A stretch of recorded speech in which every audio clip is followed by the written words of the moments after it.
All right. Good morning, everyone. Welcome to Wednesday here in cold, gray Vancouver for the next couple days, anyway. Adul's not. You're not into it. No. As I say, spring will come soon. Let's see. So, Basil's almost here. Good morning, Basil. We'll see you in a little bit. Hadil is here. Good morning, Hadil. Adon is here. Good morning to you, sir. And Ivan is here. Good morning, Ivan. So, here we go. Yesterday we started talking about India, right? Which I said was a part of the world that I was still in the process of learning about, but super fascinating, amazing history and culture, and there's lots of interesting things to talk about.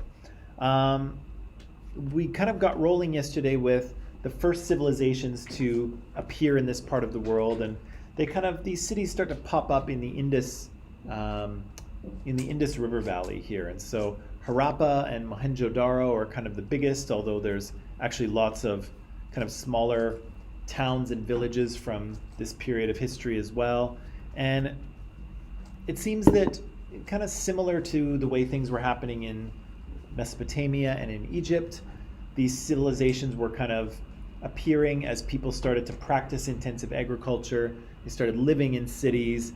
They started developing kind of a complex economy and some sort of political system that was centralized and kind of had power in one place, whether it was a priest or a king or a priest king or a pharaoh or some kind of ruler in charge of the area, right? And so, again, a very kind of similar process happened here in Egypt in the Indus River Valley. And so we've got lots of archaeological evidence from this period, inscriptions and pottery, those seals that I told you could kind of press into clay as your signature.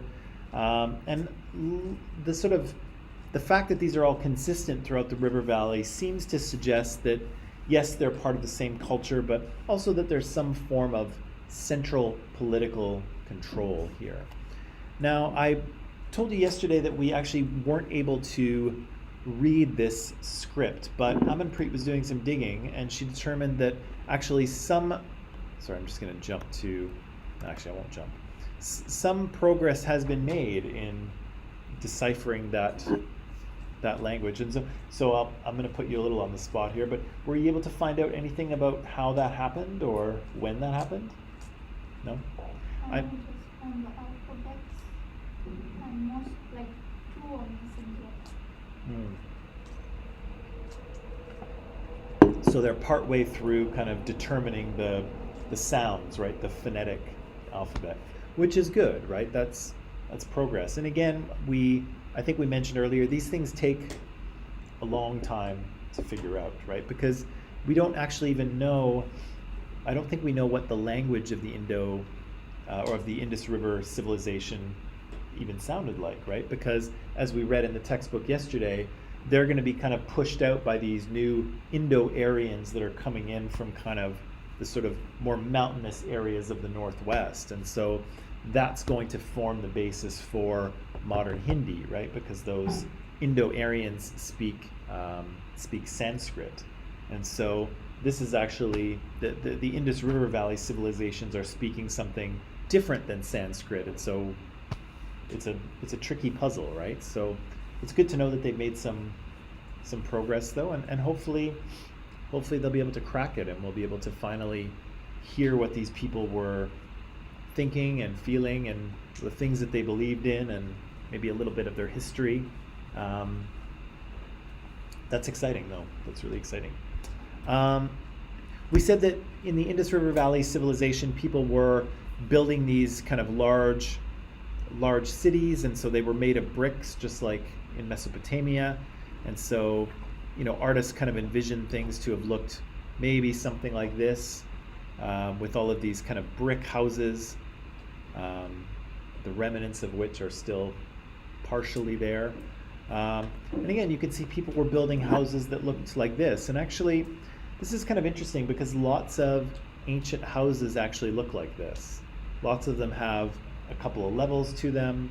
Lots of them have an open air kind of courtyard in the middle. That's a very common It's a common thing for ancient houses to have. This one, of course, I mentioned actually has a bathroom because, well, not that houses wouldn't have bathrooms, but this one has a bathroom that was connected to a sewage system. And so I said the Indus River civilization was clever enough to create some form of sanitation, right? To get rid of wastewater and human waste stuff, right? Which again is pretty advanced for this point in history. Again, you won't see plumbing like this again until we get to Rome, which is thousands of years later. So the Indus River group was far ahead of anyone else in terms of sanitation technology. We have evidence of them growing crops like rice and millet and wheat. They're also raising animals too, like cows and sheep and chickens and things like that. But they're also using larger animals to help them with their work, right? So we have evidence of them using water buffalo and elephants to help them move things around. And again, we've got lots of evidence of cloth making, of metal working, all of these things that are kind of common to early civilizations. Oh, it's starting to snow a little bit. And again, these civilizations were surprisingly in contact with each other. And so we have evidence that the Indus River Valley civilization and the Mesopotamian civilizations were actually interacting and trading. And so people were making that trek across Asia, all the way from India through kind of Central Asia into Mesopotamia to trade, right? Which is pretty amazing. Let me see. Again, religion-wise, we're not entirely sure what these people believed in. We have seals like this that commonly show bulls, and so maybe there's some sort of importance given to the bull or to the cow. Certainly in sort of modern Hindu thought, cows are very highly regarded. It's very possible that they would have been highly regarded in the Indus River Valley civilization, but we don't really know for sure. Again, I showed you this kind of seal here of this guy in a yoga pose with maybe buffalo horns or cow horns. We don't know who he is. He could be a king, he could be a god, could be a religious leader, could just be a guy, right? We're not really sure. We're not really sure who he is, right? But it's an interesting image, and of course he's surrounded by some of the animals that might have been around, right? I think looks like a water buffalo and a rhino and an elephant and a tiger. All these animals that are, may have been present around India at the time. But again, we're not really sure who or what this is supposed to be. Showed you this too. This also comes from Harappa, I think, known as the priest king, quote unquote. We don't know if he was a priest or a king or both or neither, but we have this sculpture from the period, and again, it's pretty interesting. It's interesting to look at, but again, we don't really know who it was supposed to be or what its significance was. But of course, what we do know is that this civilization kind of declined after about 1,000 or so years, and so we said that we're not entirely sure why it declined. It could be climate change again, right? It could be that the course of the rivers changed, or the rivers weren't flooding the way that they used to. It could have to do with the people that were moving into northwestern India around 17 or 1800 BCE, and those are people we're calling the Indo-Aryans, right? These people are coming in and perhaps maybe driving out the Indus River Valley civilization, or maybe they were already moving out to begin with, right, because of climate, or maybe both. We're not entirely sure, but either way, these kind of larger cities and kind of economic and political centers start to kind of disappear. People kind of spread out into the landscape. They continue to farm, but also to raise animals. And then also there are these Indo-Aryans that are kind of coming into the area. So I asked you yesterday to kind of read this section of the textbook and then answer these questions. Can I give you just 2 or 3 minutes to just look this over and just refresh your memory before we talk about it? Okay. Yeah, we'll just take a couple minutes Again, we'll refresh our memories and then we'll talk.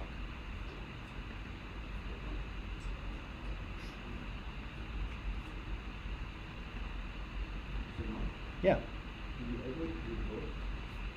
Did I edit the book? Could I edit the book? No, I don't think so. What would you like me to change?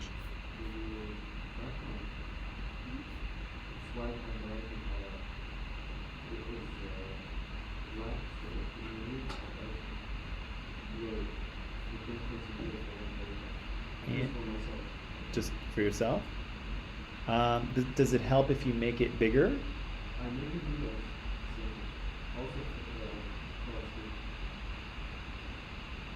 You know what we might be able to try is if we can find a piece of clear plastic that's either like light blue or light orange, putting that over might help because it won't be as contrasty. Yeah, we'll have to see. I'll look around in the library and see if I can find something, and then we'll see if that helps. Okay. I can't, yeah, because I can't change how the book appears, but we can maybe put something over your screen to help your eyes with that. Yeah, I'll do that on the break. I'll see if I can find something.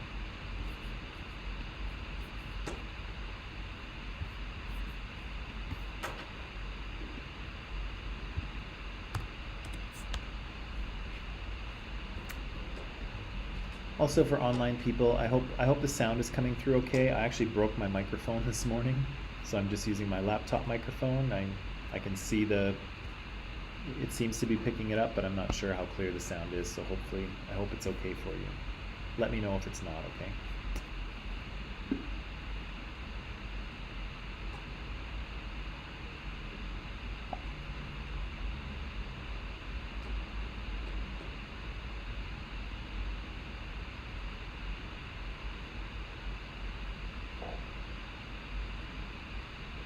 Okay, good. Thanks. Thanks, Adon.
Maybe just one more minute.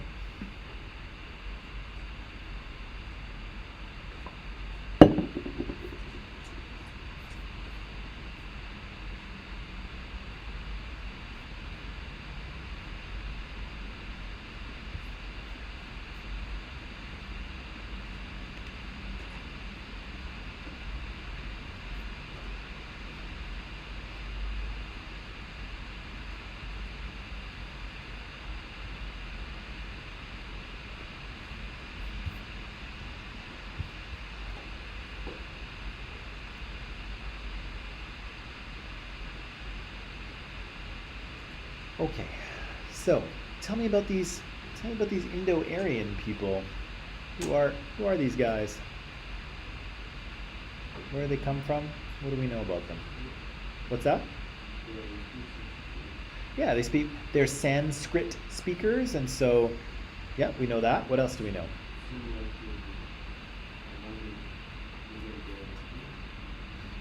Similar to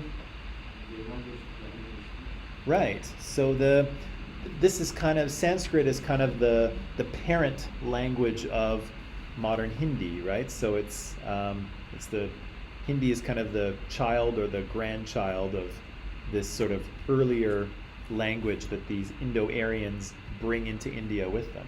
What else? Um,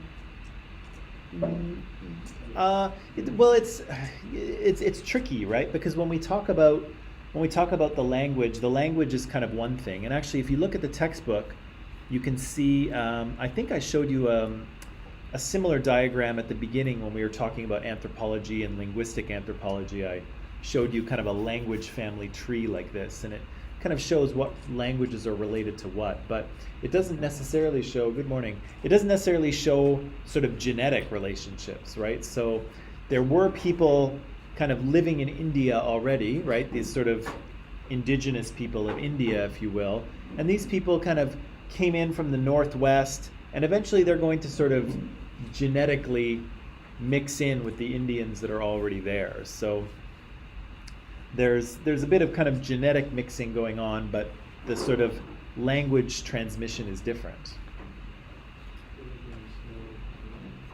Yeah, they live in smaller communities. What else do we know? They what? Yeah, they're kind of from the area of that we now know as kind of Pakistan, or kind of even slightly to the northwest of that, and they kind of come in through these mountain passes into northern India, into what's now Punjab, right? What else? Yeah, they're pastoralist. What does that mean? Yeah, they herd animals. What animals do they herd? Yeah, seems like they are cow herders, right? So they're pastoralists. They have herds of cows. What else do we know? Hmm. They also do some farming. Good. What else?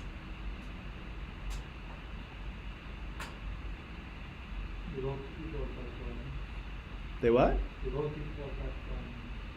That could be said of any culture. Did they mention that? Huh? That's what you know? Yeah, but see, that's the thing, right? Is that Indian culture now is not the same as Indian culture 4,000 years ago, right? So we can't, just because something exists now doesn't mean that.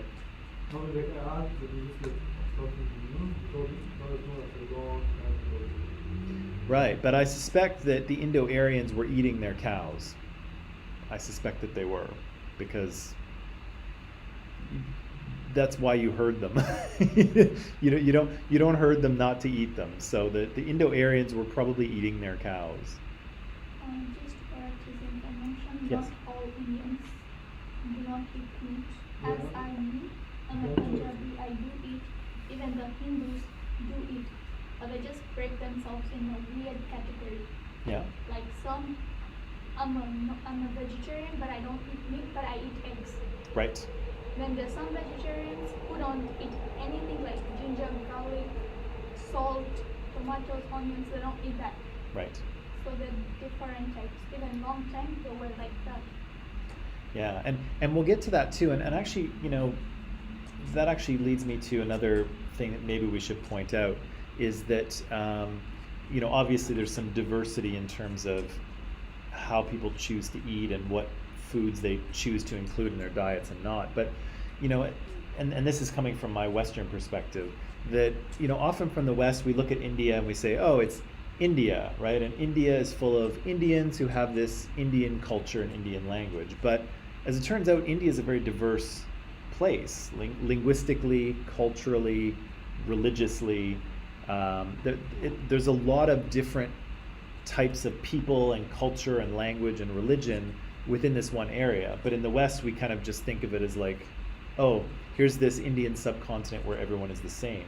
But in fact, that's not the way it is, right? It's actually a group of people who, to some degree, have a common history, and their experiences and cultures and religions are in some ways related, but it's a different place, right? It's a very diverse place, and unless you kind of dig into it, you don't really know, which is part of what we're doing here. Is we're going to kind of dig into it, and already we can see that, you know, from the kind of very beginning of where the sort of history of India starts, we've already got at least two groups kind of fusing together, and that's only in the northern part of India, never mind what's happening in the south, right? So there's kind of lots of things going on, and it's much more complicated than we might think, right? And again, I would argue that, you know, that the Indo-Aryans aren't keeping their cows as pets. They're they're going to eat them, because that's why you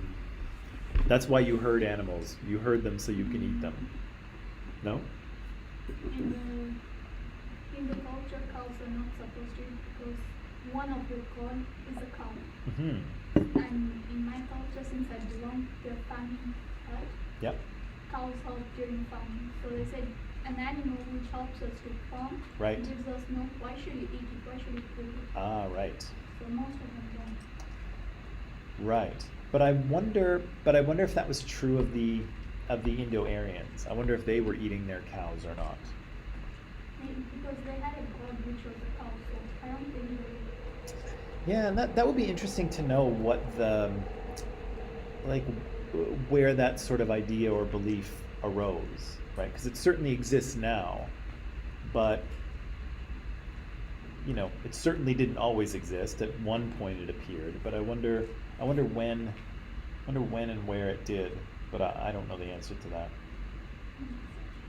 Okay, you searched. I'm just think there is a lot of like friendship groups also in India. Although I think they're not big with that.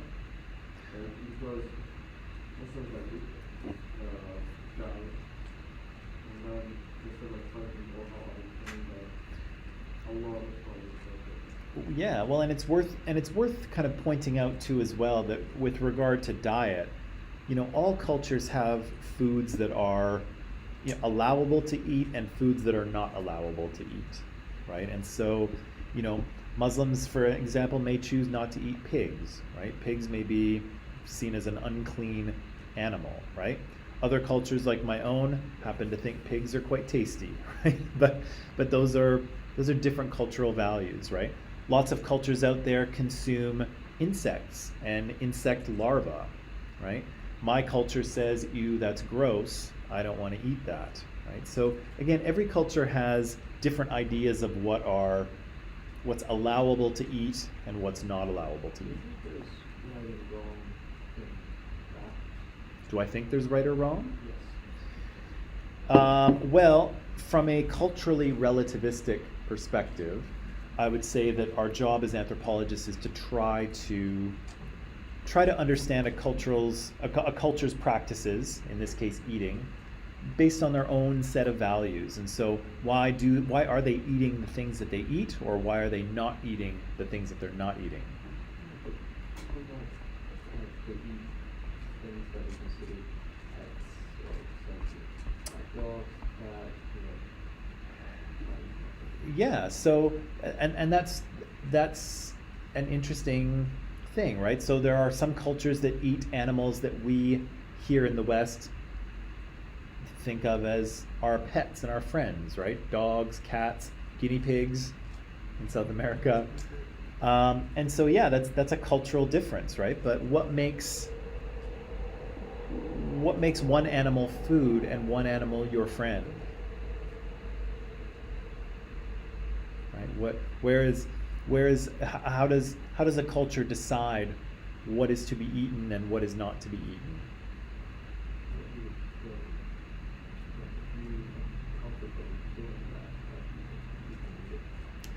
If you're comfortable killing it, right? But I would say lots of people eat chicken but would not feel comfortable killing one. They would feel comfortable buying it from the store, but not killing it for real. Does anyone here eat crab? Crab? No? You've never. Lots of people eat crab, but not lots of people eat spiders. Are they that different? They're both 8-legged creatures with a hard exoskeleton. Are they that different? Yes, There is a difference? Oh, if it's a big one. Oh. They do roast them in some parts of Southeast Asia. I've seen pictures. Yeah, so again, I'm not trying to argue one way or the other, but I am trying to say that every culture has its own rules, right, about what should and should not be eaten. And lots of people from one culture will look at another culture's food and go, ugh, right? Like, that's disgusting. Whereas that culture will say, this is my favorite. I love this, right? And again, you know, all of those things are kind of cultural constructions. Humans, if you look at all humans in the entire, you know, span of human history, we have eaten everything, right? Everything, you know, shellfish, clams, mollusks, land animals, sea animals, insects, you know, larvae, plants, fungus, honey, whatever, nuts, seeds, berries, flowers, grasses. We've eaten basically everything that will not kill us, right? But again, every culture has kind of ideas about what food is appropriate and how it should be consumed, and then which ones are not, right? And sometimes that, even within one culture, like Amanpreet, like you were pointing out, even within a culture, actually Indian culture, but also Western culture, there are ideas about what kind of foods should and should not be consumed, right? So it's quite variable. I researched on it, they eat everything. Whatever they rear, remember it's the wild animals they used to rear, they used to eat it. Yeah, so this is kind of, so the Indo-Aryans, you mean? Yeah, so this kind of predates some of those kind of dietary taboos. We mentioned taboos in social justice. This actually predates some of those things. Those ideas come apart or come about later. How do we know what we know about these Indo-Aryan people? Yeah. I have a question along like food. Is it true like Indians, like every group or nation, they speak a different language? It. Like, we have someone from the north and south, they don't speak the same language. There are different languages within India, but I don't know how many there are. Do you happen to know how many there are? There are a lot. But Can they as understand? here it's English, the official language, there it's Hindi. But some people do not understand, like in the south, they don't know Hindi, they only know English and their local languages. Yeah. So a pretty linguistically diverse place. I'm sorry we're asking you to answer for like the entire continent of India here. That's not fair. But yeah, so very diverse place, but with some common languages because, you know, they're a modern country and people have to communicate and cooperate with each other, right? They can understand each other? They use Hindi or English. Otherwise, Well, it would. Otherwise, if I'm talking to my own culture mate, I will talk in my own language. But mainly Hindi, it's official language in India. Yeah, and it will depend. Like if we look at, sorry, I'm just going to throw this up on the screen here. Yeah, so if we look at, you know, this kind of language map that we saw earlier, you know, it's going to depend on how closely related those languages are, right? And so if you're dealing with two languages that are more closely related or diverged more recently, they're going to be more similar and speakers are going to be able to partially understand each other or, you know, mostly get meaning from each other. But the further apart they are, the more difficult it's going to be, right? If you don't mind my asking, Amanpreet, what languages do you speak? Yes. Hindi, Punjabi, English, and Sanitation. Okay. And so Hindi and Punjabi are not. There's no overlap between those two. There's some few accent. Oh, okay. Okay. So there's some overlap between those two languages, but you couldn't, if a Hindi person was speaking and a Punjabi speaker were speaking to each other, they probably wouldn't get much Yeah. from either one, right? Yeah, my experience isn't with those languages, but mine's with Russian and Ukrainian and Polish. And so I learned Russian when I was at my peak Russian skill. I could understand most of Ukrainian because Ukrainian and Russian are fairly similar. And with Polish, I could kind of understand what they were talking about, but not in any detail sort of thing because they're further apart. Like you get a specific word which you understand in it and you can frame it into your own sentence and then everything. Oh, right. Okay. Yeah. So some relation, but not super close. Okay. Okay. So how do we know what we know about these Indo-Aryans? From what? In part from artifacts. Yeah. Pastoralists are a little bit harder to see in the archaeological record because they move around a little bit more, but these people were also farming, so we do have some archaeology from them. What else tells us about these people? What's that? Maybe. What was really informative though? Hmm?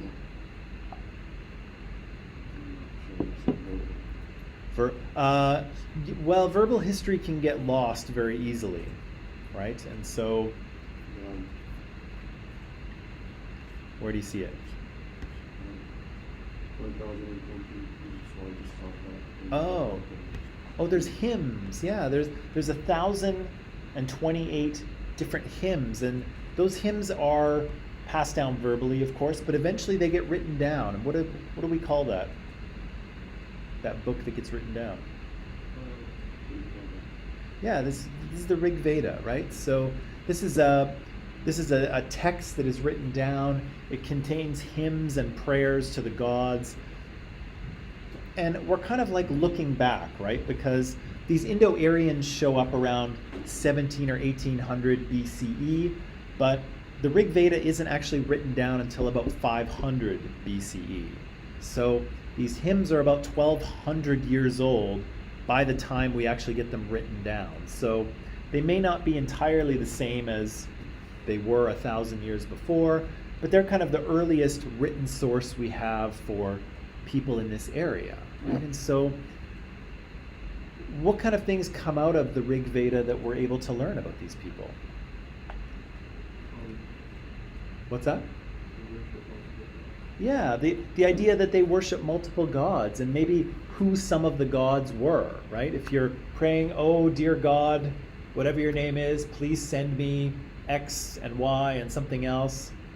It tells you something, right? It tells you who the god is, maybe what they're the god of, and what else does it tell you? Yeah, what people are asking for. Oh God, please send me a Mercedes-Benz, right? It tells you, or a BMW, or it tells you a little bit about what people value, right? What people want, what their life is like, right? If I pray to God right now, I'm not going to pray for a good harvest, right? Because I'm not a farmer. I don't want that. But if I was a farmer, I might pray for it, right? And so what people ask for says a lot about who they are, what their lives are like, what is important, what they want, right? What do you want from the gods? Is it a good harvest or is it a BMW? You know, what you ask for has a lot to do with what your life is like. Right? What else do we learn about, or learn from the Vedas?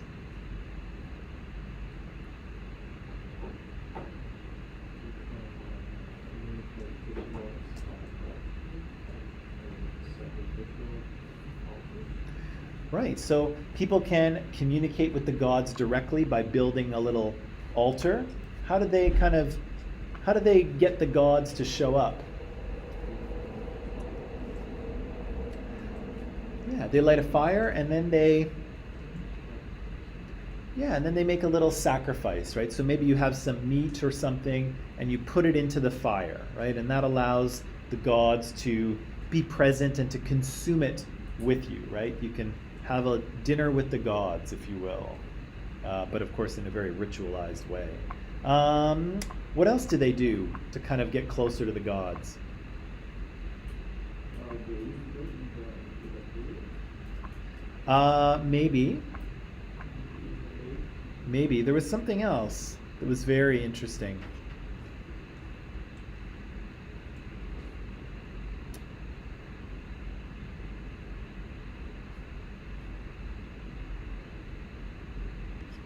Where was it? Where was it?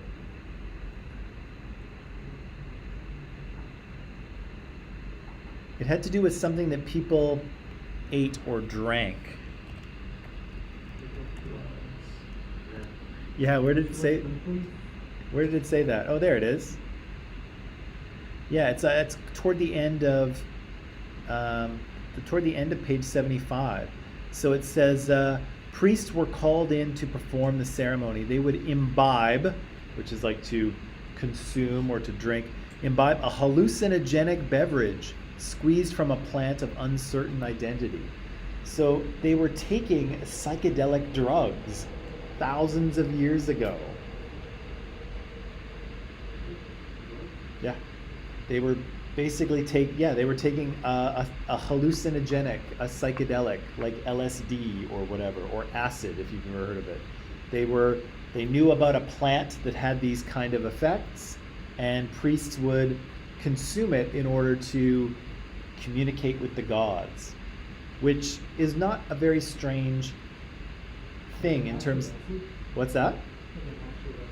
No. It's a common term for a psychedelic drug, and so yeah, they were consuming this. And interestingly, that's not very strange. If you look at lots of human cultures around the world, lots of people have religious practices where they consume some sort of hallucinogenic or psychotropic drug, and that allows them to communicate with the gods, quote unquote.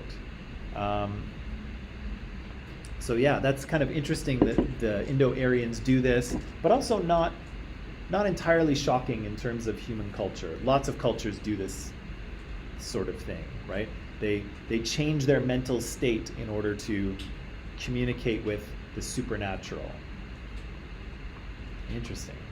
What else do we learn about them? See, writing is great. You can learn so much when people write something down.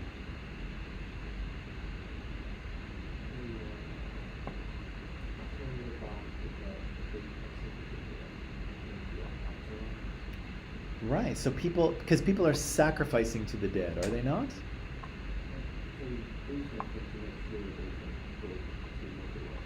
Right, so they have some sort of mortuary or funerary custom, right? So when people die, there are rituals that have to be done in order to allow the person's soul to pass to wherever it goes, right? Again, all cultures have different ideas about this, but there are funerary rites, there are mortuary rituals that need to be done. What else? Who's Indra? Indra. He's what? Yeah, he's kind of the most important god of the Indo-Aryans. Apparently there's lots of them. They're polytheistic, but Indra is kind of the main guy. What is he the god of, or who is he like? Yeah, he's the god of war and the god of storm. That tells us something interesting about these people, does it not? Yeah, if your head god is a warrior, yeah, they're scrappy. That says something about who they are or who they see themselves to be. So he's the god of war, the god of the storm. He's kind of a bit of a military hero, I guess. That's interesting. What else do we learn? Anything else from the Vedas?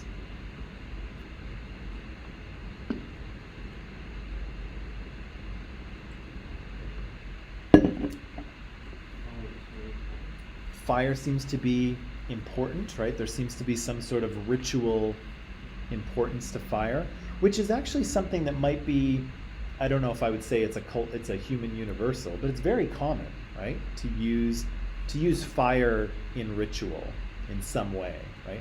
Even if you go into a modern church, you'll see candles burning, right? So fire is kind of a very important element of human religious ritual. What about the family and social structure of these Indo-Aryans? What do we learn there?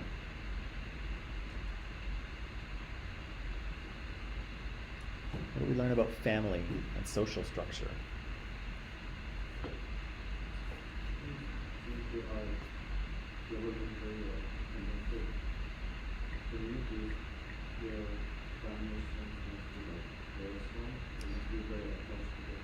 Sure. So probably very strong family units, right? And families that are multi-generational, right? Grandparents and parents and kids all kind of working together as a single unit, right? What else do we learn? Did they mention anything about women? What'd they say?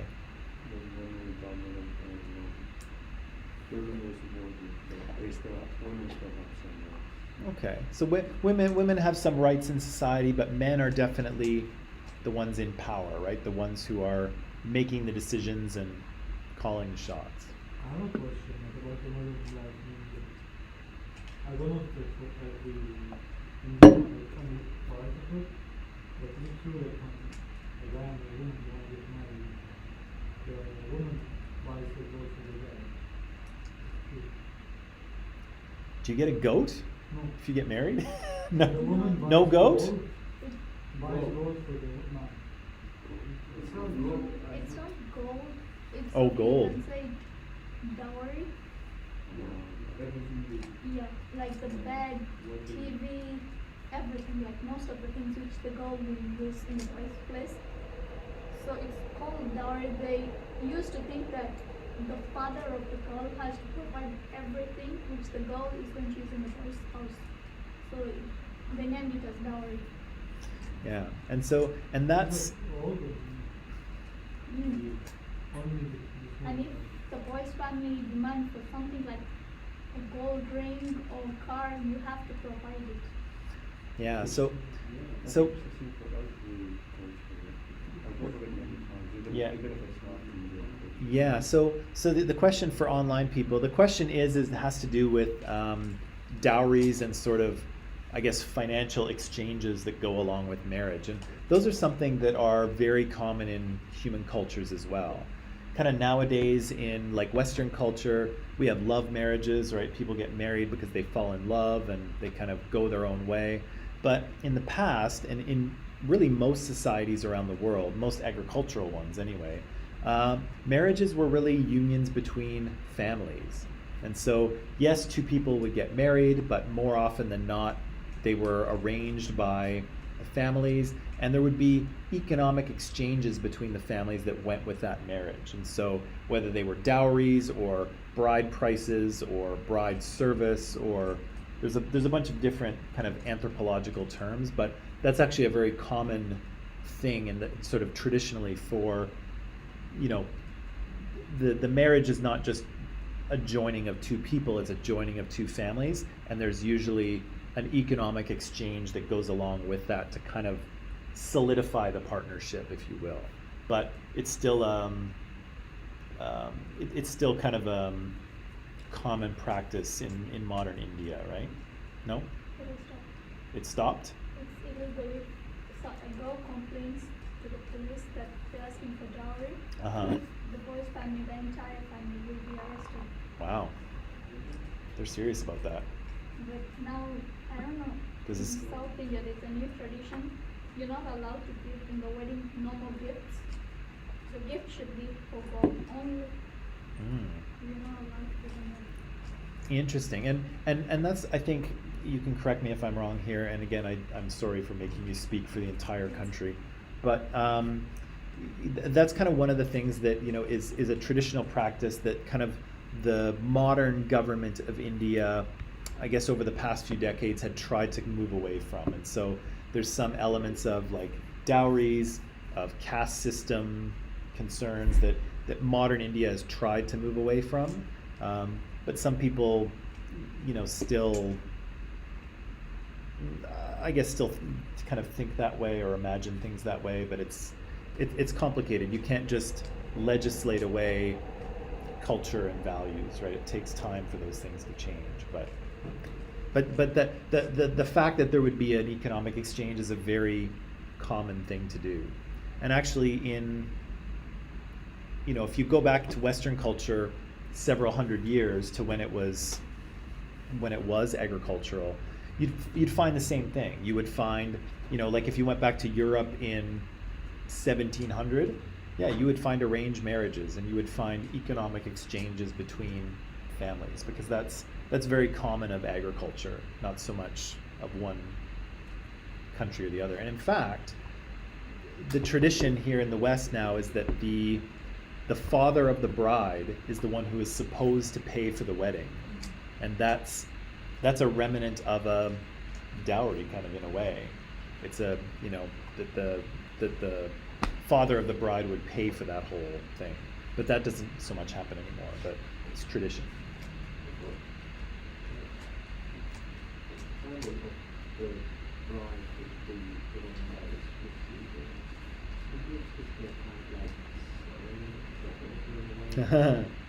Well, that's the thing, and the idea of like, if there's an economic exchange, what is the cultural meaning that is given to it, right? And so often cultures that have this sort of exchange, that if wealth passes from the husband's family to the wife's family, sometimes the modern perception can be, oh, well, are they just selling their daughter to this family? What is going on? The more traditional version is probably that if you were going to get married, okay, let's say Adel's going to get married, and this is hundreds of years ago, this isn't now.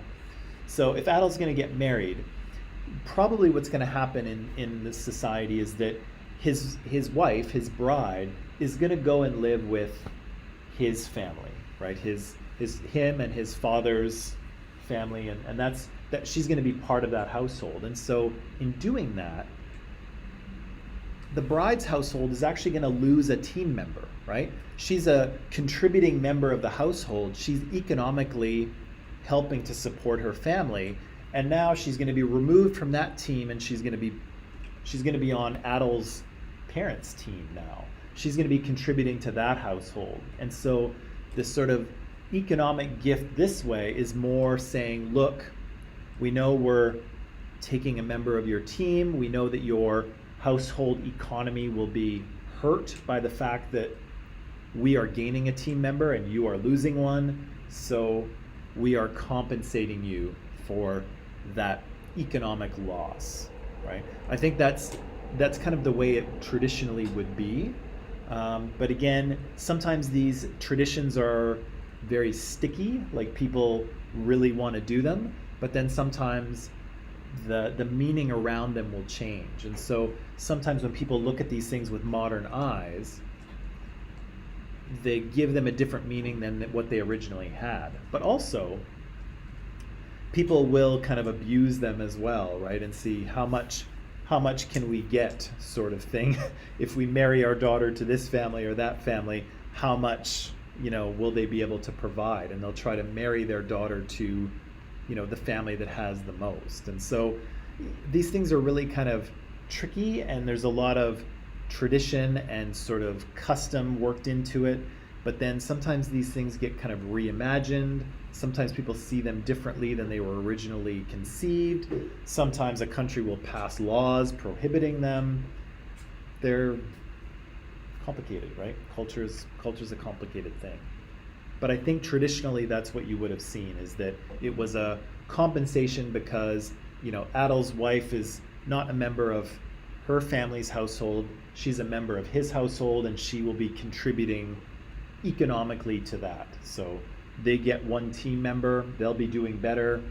The bride's family will be doing worse, and therefore they need some some kind of compensation to help them out. But again, that's a really general thing. There's a lot of other meanings and ideas that can get woven into it as well.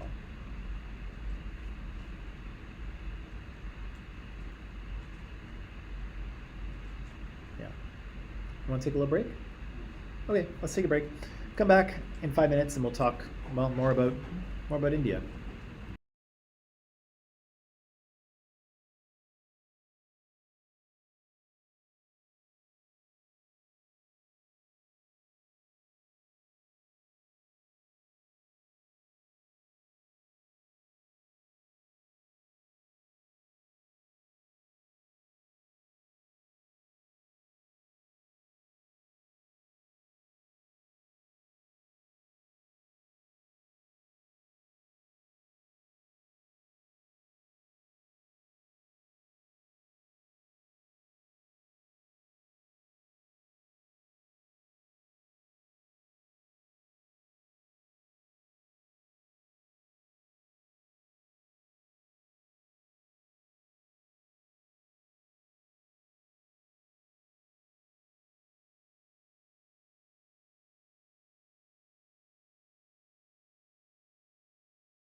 Okay, so we've heard a little bit about these Indo-Aryan people, right? Again, these Vedic hymns that are written down centuries later, but give us some window into the sort of traditional life of these Indo-Aryans, tell us that they are praying to multiple gods, right? So they're a polytheistic culture, and they're looking for the things that both pastoralists and farmers want, right? So they're praying to asking the gods to bless their cattle, to give them good harvests, to give them rain and friends and wealth and fame and sons, right? So all of those things are kind of valued in Indo-Aryan culture, right? It seems that these people are semi-nomadic herders, so they're moving around the landscape with their herds of cows, but they're also doing some farming as well, right? And their hymns kind of tell us of the fact that they're doing both of those subsistence strategies. Right, regarding social structure, we know that they lived in extended families, and like Baha mentioned, they're probably a tight collection of families. We saw that sons were in charge of the herds and also for bringing honor to the family in battle, but also for caring for the well-being of their father's souls after death. And again, that's something that's pretty common in other agricultural communities as well, right? The fact that men are the most important, the fact that there's a very strong bond between father and son. That's kind of how inheritance passes. And so there's a duty of the son to kind of care for the father while he's alive, but also after the father is dead. So that's kind of a very similar, there's some cross-cultural similarity there with Indo-Aryans. Sons inherit property from and their name from their father. And again, women have some rights, but men are definitely in charge in this society. We hear a little bit about religion. Again, it's a polytheistic religion. We heard that the universe was composed of the sky and the earth and of the underworld. So there's kind of three levels to existence, if you will: the sky, the land, and the underworld. We hear about various different types of gods, but also other types of demons and things that you might want to guard yourself against. We hear a little bit about ritual and the importance of fire, and we hear about Indra, right, who seems to be the main god or the most important god for the Indo-Aryans. So to look at this in kind of a little more detail, I have a documentary to show you. India is absolutely fascinating. And so I wanted to watch this so that we can learn a little bit more about some of the things that we've read about, but also we'll hear about and see some things that we haven't talked about yet, and so it will allow us to talk about. So just give me 1 second here, and what I'm going to do is I'm just going to put this into Microsoft Teams for our online people, okay? Let me just see here. Okay.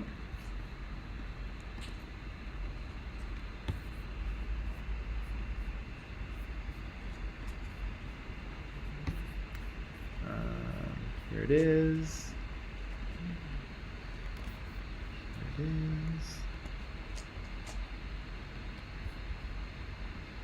And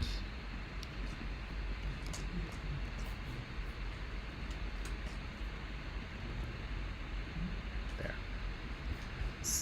So for online people, the questions and the video link are in Microsoft Teams, and so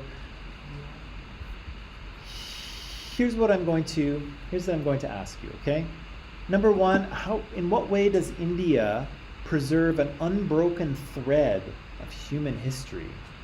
It's super interesting. I love this detail. What is so interesting about the mantras and the chants that the Brahmins are using? So we'll see some kind of Brahmin priests in this video.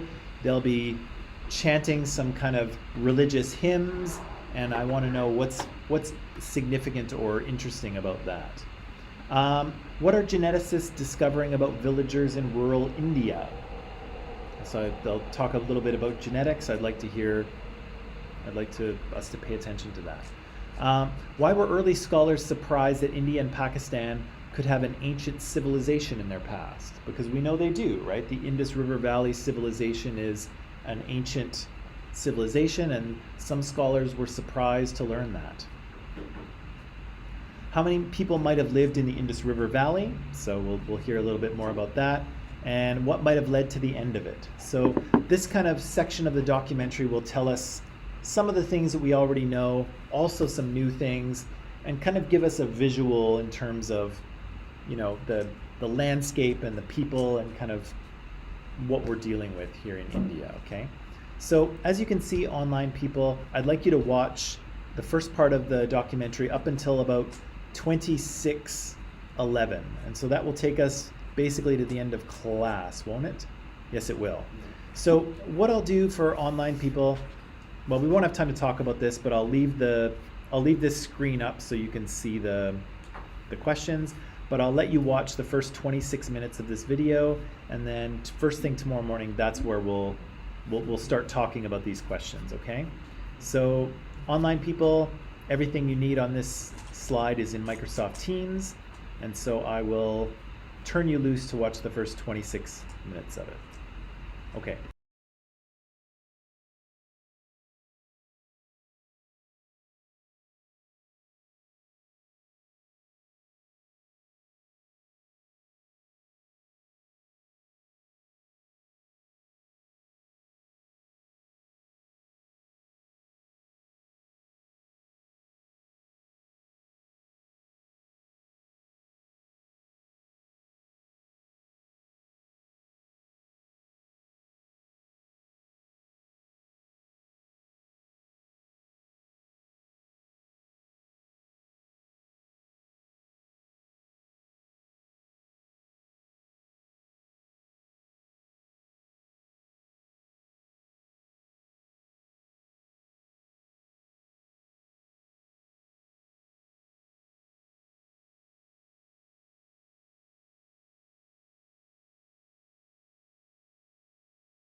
So that's all for today, people. Come back tomorrow. We'll talk about some of these questions and what we've seen. Hopefully we remember it.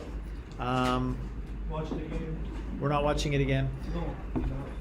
Oh yeah, you can watch it at home if you want. But that's all I have for you today. So pack it up, and I'll see you tomorrow. Okay? Have a good day, Mr. Mom.